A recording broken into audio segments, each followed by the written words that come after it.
English बोलायला घाबरताय, हे 5 verb तुम्ही डेली प्रॅक्टिस करा आणि इंग्लिश बोलण्याची प्रॅक्टिस करा. तर आता डेली 5 इंग्लिश वर्बचा दिवस आहे 5वा. याच्यामध्ये पहिला वर्ब आहे स्टार्ट. स्टार्ट म्हणजे काय? सुरू करणे.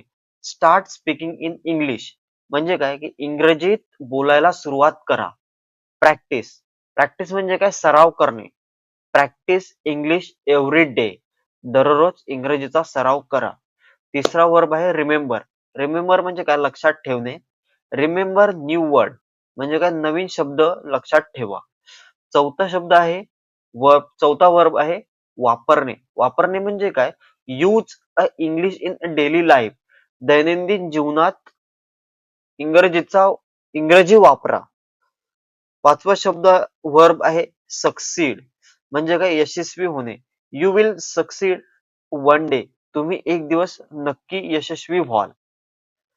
अशाच डेली साठी आपल्या इंग्लिश स्पीकिंग इन मराठी या चॅनलला सेव्ह करा, सबस्क्राईब करा आणि तुमच्या फ्रेंडला शेअर करा.